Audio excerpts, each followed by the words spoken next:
तो इनमें ये जाइलम जो है 4 चीज़ों से मिलकर के बना होता है। जाइलम है 4 चीज़ों से मिलकर के बना होता है।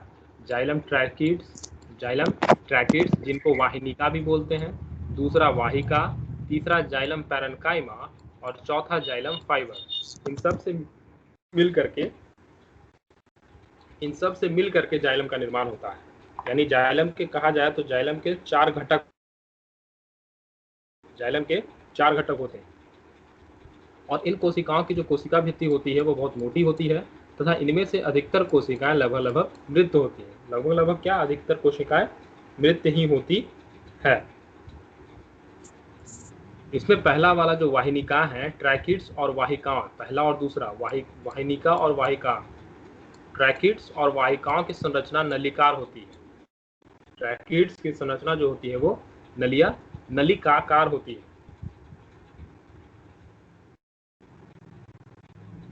तथा इनके द्वारा पानी और खनिज लवण का ऊर्ध्वाधर संवहन होता है।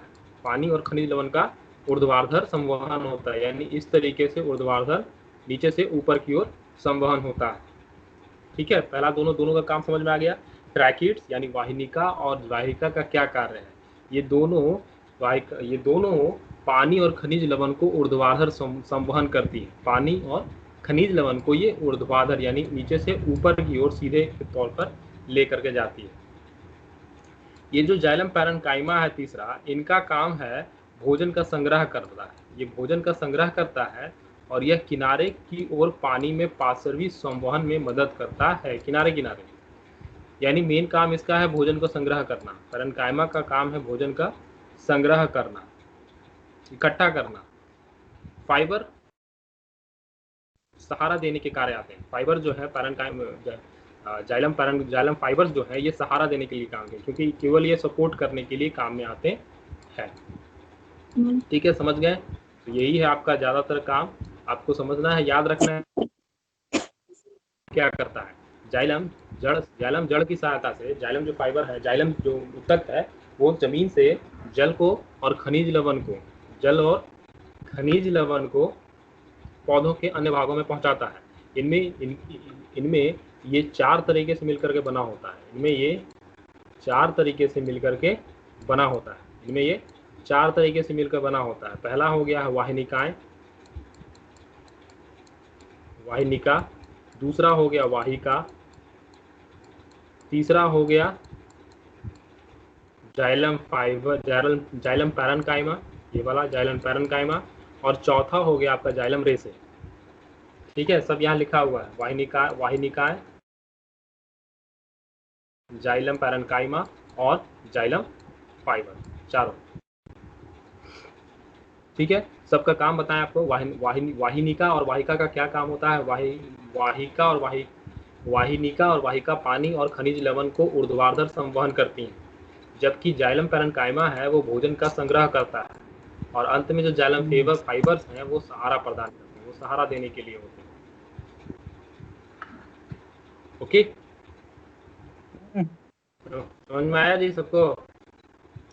चलिए, उसी तरीके से जी अब अगला है फ्लोएम। तो फ्लोएम भी 4 अवयवों का मिलकर बना होता है। जिस तरीके से जाइलम 4 अवयवों,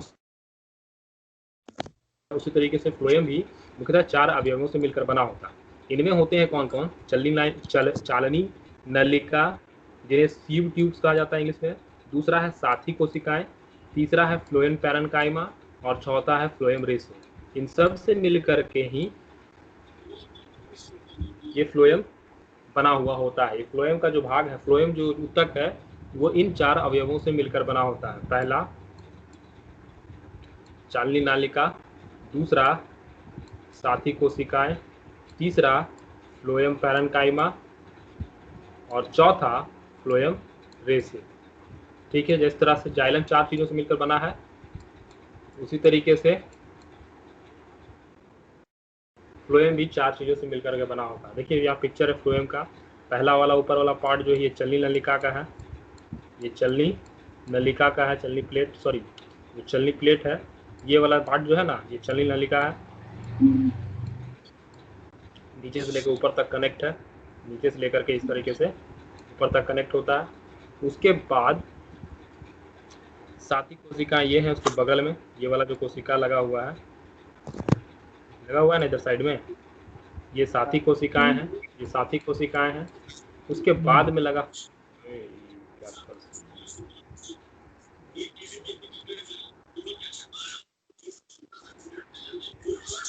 उसके बाद जो लगा हुआ है, उसके बाद जो लगा हुआ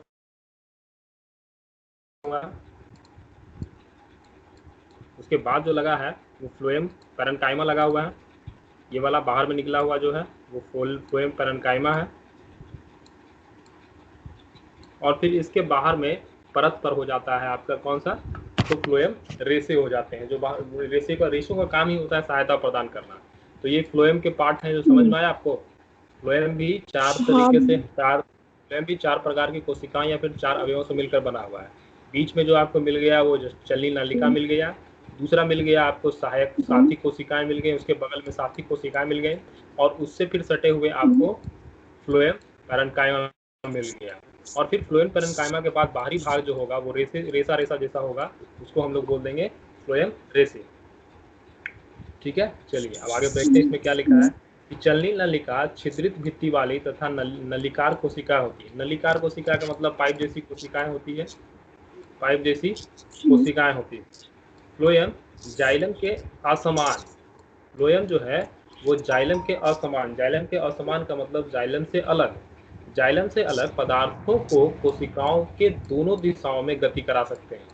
पदार्थों को वो कोशिकाओं के दोनों दिशाओं में गमन करा सकते हैं, यानी ये ऊपर और नीचे दोनों तरफ से गमन कराया जा सकता है। फ्लोएम जो है फ्लोएम जाइलम तो नीचे से केवल ऊपर की ओर ही ऊर्ध्वाधर ले जाता है। देखिए ऊर्ध्वाधर होता है ना, नीचे से वो ऊपर की ओर ही खनिज लवण और जल को ले जाने के लिए सक्षम होता है। पर फ्लोएम ऐसा है, ये नीचे से ऊपर भी ले जा सकता है, नीचे से ऊपर भी ले जा सकता है और ऊपर से नीचे भी ला सकता है। ठीक है, तो ये भोजन को नीचे से ऊपर तक ट्रांसफर कर सकता है। यहाँ पर केवल भोजन की बात होंगे, ठीक ना, खाद्य पदार्थ की। यहाँ पर फ्लोएम जो है वो केवल खाद्य पदार्थों को एक स्थान से दूसरे स्थान पर पहुंचाता है। फ्लोएम, ध्यान दीजिएगा, फ्लोएम जो है वो केवल भोज्य पदार्थों को पौधों के एक भाग से दूसरे भाग तक पहुंचाता है, जबकि जाइलम पौधों को पानी और खनिज लवण एक पार्ट से दूसरे पार्ट तक पहुंचाते हैं।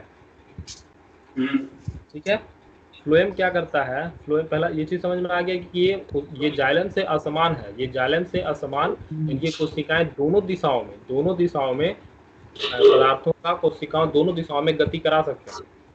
फ्लोएम जो है वो पत्तियों से भोजन को पौधों के विभिन्न भागों तक पहुंचाता है। ठीक है, फ्लोएम जो है भोजन को पौधे के पत्तियों से ये विभिन्न भागों तक पहुंचाता है, क्योंकि पौधे की पत्तियां ही प्रकाश संश्लेषण का काम करके भोजन बनाती है। ठीक है, ठीक है जी। हाँ भैया। चलिए, तो होता देखिए, अब समाधान बेसिक चीज समझ लीजिए कि जाइलम करता क्या है। जाइलम काम करता है इस तरीके से, मान लीजिए ये जड़ है, ये आपका पेड़ है,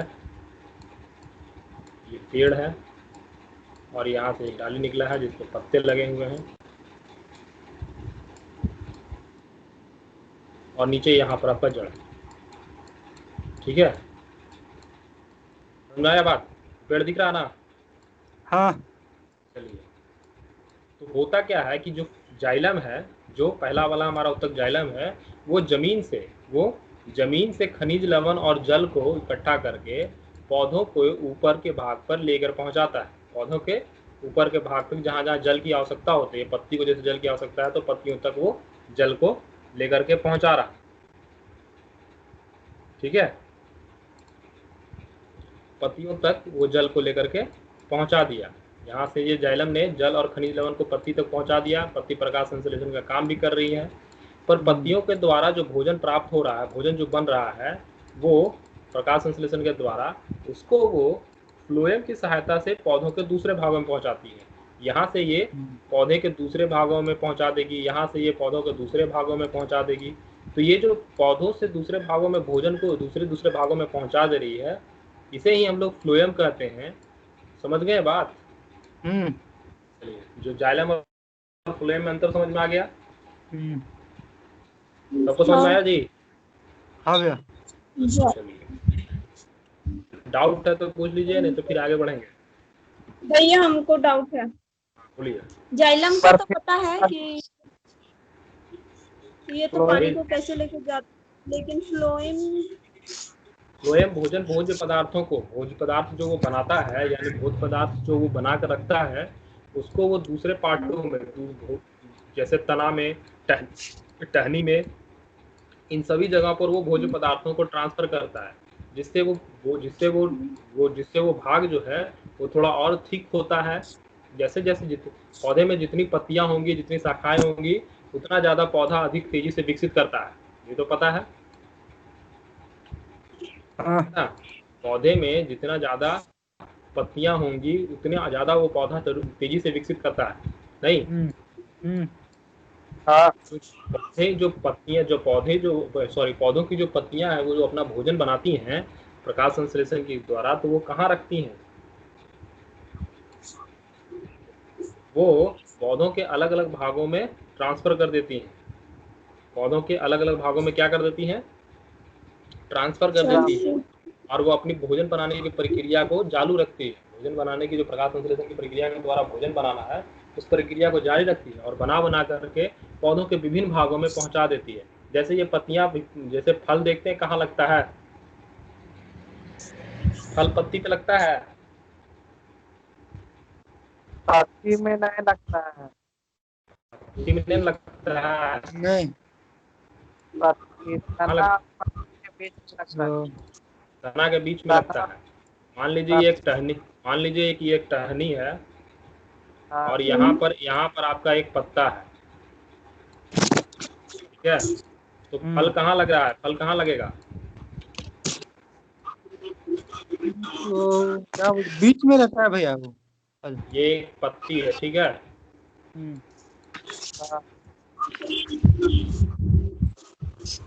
ये एक पत्ती है। फल जो है ये ज्यादातर इसके टहनी के पास इस तरीके से रहता है, रहता है ना? इस तरीके से रहता है। तो ये फल जो यहाँ पर क्यों जमा होता है? ज्यादातर यहाँ पर जल्दी जल्दी क्यों जमा होता है?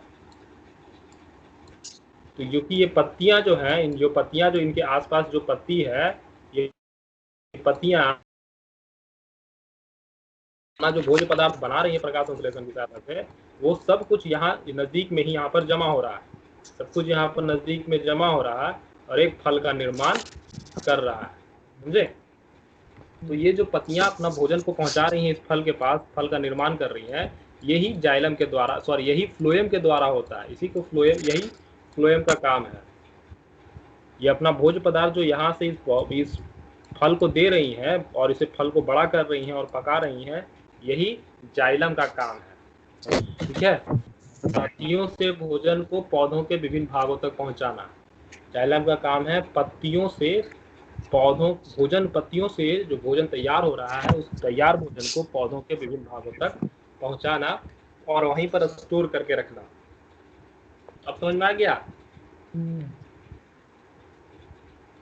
समझ में आया जी? जिनको समझना था वो बोले ना। हाँ भैया। समझ में आया? नहीं आया? हेलो। नहीं आया? हेलो। हाँ हेलो, नहीं आया तुम्हें? हाँ भैया आ गया। आ गया, चलिए। जाइलम और फ्लोएम क्लियर हो गया सबका? हाँ। तो ये जाइलम और फ्लोएम क्लियर हो जाने के बाद ये पौधों की जितनी भी कोशिकाएं थे वो समाप्त हो गया था। पौधों की जो कोशिकाएं थी वो हो गया हमारा समाप्त हो गया। अब हम लोग शुरू करेंगे आज जंतु उत्तक। जंतुओं में कौन कौन से उत्तक पाए जाते हैं, ठीक है? पौधे वाले में कुछ दिक्कत तो नहीं हुआ ज्यादा समझने में? पौधा वाला जो उत्तक है उसमें तो ज्यादा समझने में दिक्कत नहीं हुआ होगा? भैया हेलो। हाँ बोलिए बोलिए। बोले त्वचा की बाहरी परत को भी हम लोग एपिडर्मिस बोल सकते हैं ना? हाँ, त्वचा की बाहरी परत भी हम लोग एक एपिडर्मिस ही कहलाती है।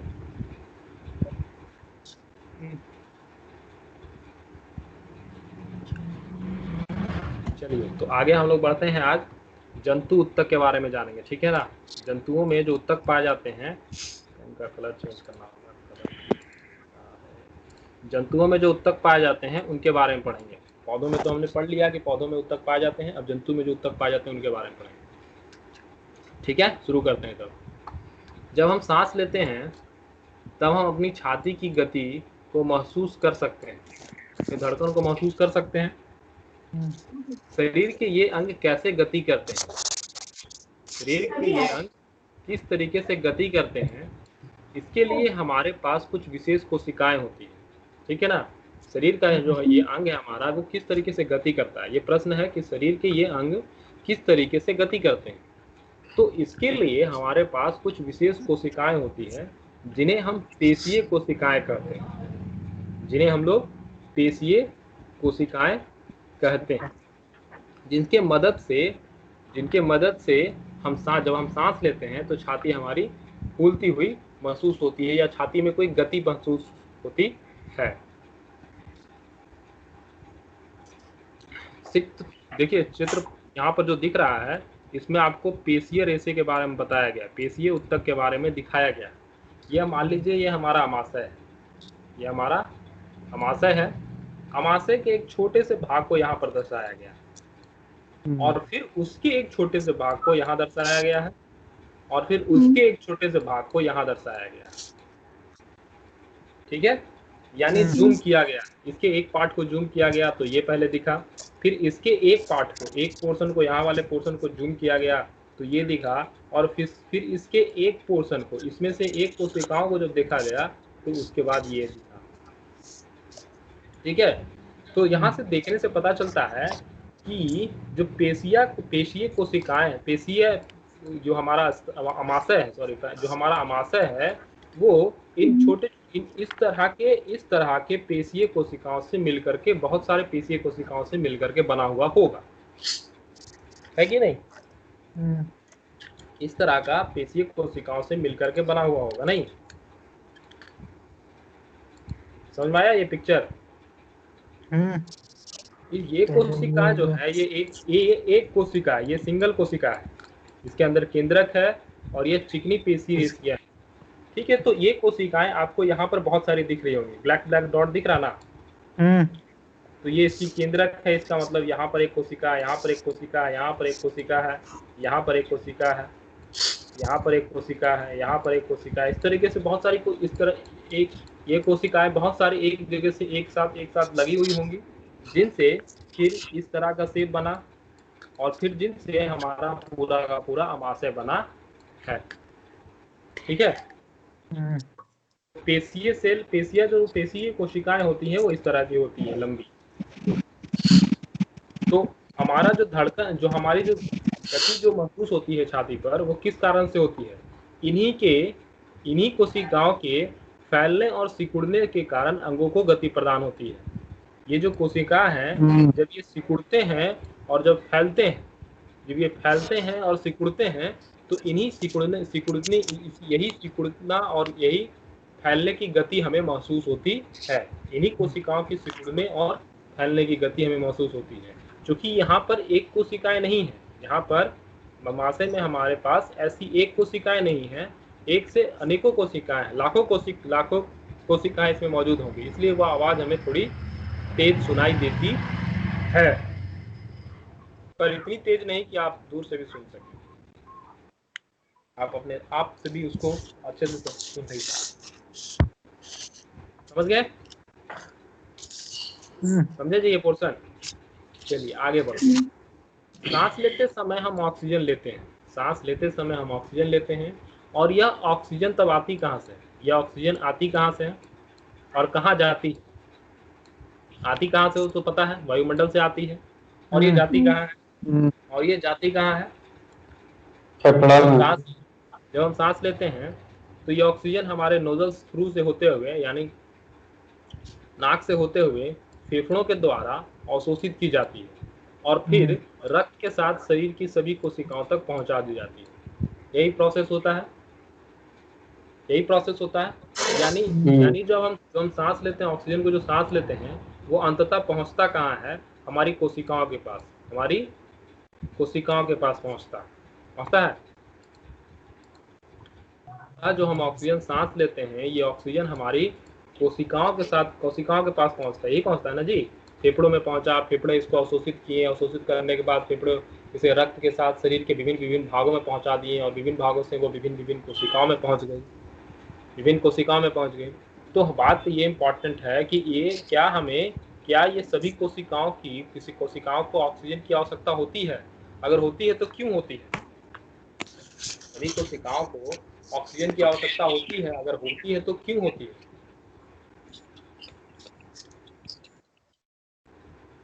बता सकते हैं? पीछे पढ़े हैं माइटोकॉन्ड्रिया के बारे में पढ़े थे ना।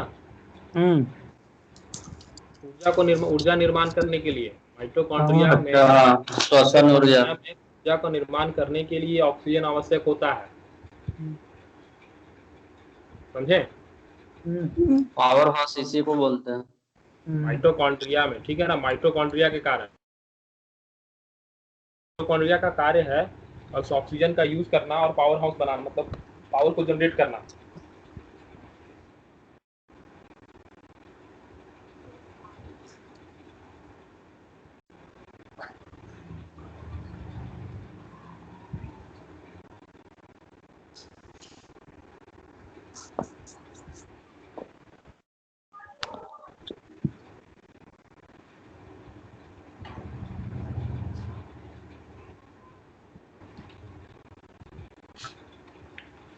समझ में आया? माइटोकॉन्ड्रिया संबंधित ऑक्सीजन माइटोकॉन्ड्रिया दोनों में क्या संबंध है?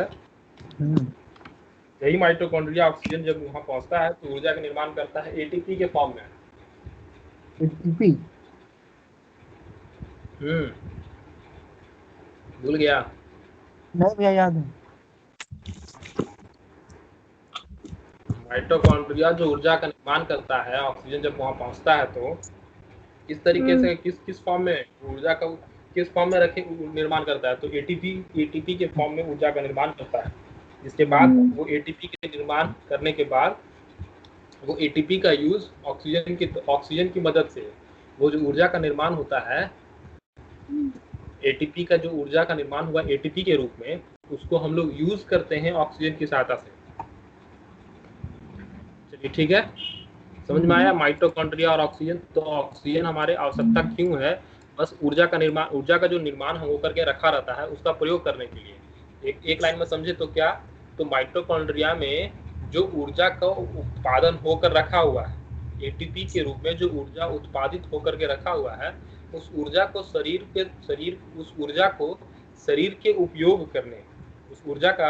शरीर उपयोग कर सके, इसलिए ऑक्सीजन आवश्यक है। समझे? ऑक्सीजन इसलिए आवश्यक है। चलिए आगे बढ़ते हैं। रक्त अपने साथ विभिन्न पदार्थों को शरीर में एक स्थान से दूसरे स्थान तक ले जाता है। उदाहरण के लिए भोजन और ऑक्सीजन को सभी कोशिकाओं तक पहुंचाता है। ये तो पता है कि भोजन और ऑक्सीजन को शरीर के सभी भागों में कौन पहुंचाता है? शरीर के सभी कोशिकाओं तक कौन पहुंचाता है? तो रक्त पहुंचाता है। इसीलिए इसको संयोजी ऊतक कहते हैं, कनेक्टिव टिश्यू बोलते हैं, क्योंकि ये शरीर के सभी भागों पर कनेक्ट होता है।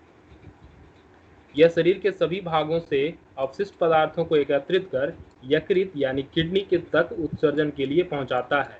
फिर ये याद है थोड़ा बहुत कुछ इसके बारे में कि फिर ये क्या करता है? जब ये कोशिकाओं तक ऑक्सीजन को पहुंचा देता है तो फिर वहां से वो अवशिष्ट पदार्थों को, जैसे कार्बन डाइऑक्साइड और अन्य अवशिष्ट पदार्थों को लेकर के उसे यकृत तक पहुंचता है, उसे यकृत या किडनी तक लाता है।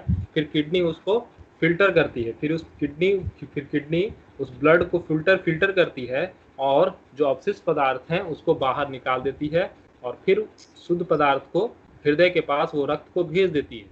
हृदय से फिर वो रक्त फेफड़ों तक पहुंचता है, फेफड़ों में वो फिर ऑक्सीजन से मिलता है और फिर वो फेफड़ों से फिर हृदय पर पहुंचता है और हृदय से फिर शरीर के विभिन्न भागों तक पहुंचता है। तो यही प्रक्रिया चलती रहती है। बात समझ में आ गई? चलिए, रक्त और पेशियां दोनों ही हमारे शरीर में पाए जाने वाले ऊतकों के उदाहरण हैं। रक्त भी एक तरह का ऊतक है और पेशियां भी हमारे शरीर में पाए जाने वाले ऊतकों के उदाहरण हैं। उनके कार्य के आधार पर हम विभिन्न प्रकार के जंतु ऊतकों के बारे में विचार कर सकते हैं, जैसे कि एपिथेलियम ऊतक, संयोजी ऊतक, पेशीय ऊतक, तंत्रिका ऊतक। ठीक है, ये सब ऊतक है जंतुओं में पाए जाने वाले। एपिथेलियम, संयोजी, पेशीय और तंत्रिका, 4 ऊतक के बारे में जानेंगे हम लोग, जंतुओं में अभी पढ़ेंगे। पहला एपिथेलियम, दूसरा संयोजी, तीसरा पेशीय और चौथा तंत्रिका ऊतक। क्लियर? नाम याद हो गया? हाँ। नाम याद हुआ जी? चलिए, नाम याद हुआ, बोलिए दो। एपिथेलियम ही पढ़ेंगे, उसके बाद संयोजी ऊतक, तंत्रिका पेशीय ऊतक और तंत्रिका ऊतक। चलो ठीक है। अमित, याद हुआ? हाँ भैया। याद हो गया? एपिथेलियम ऊतक, एपिथेलियम, संयोजी ऊतक, पेशी ऊतक और तंत्रिका ऊतक। तो इनमें जो है रक्त जो है वो किस प्रकार का ऊतक है?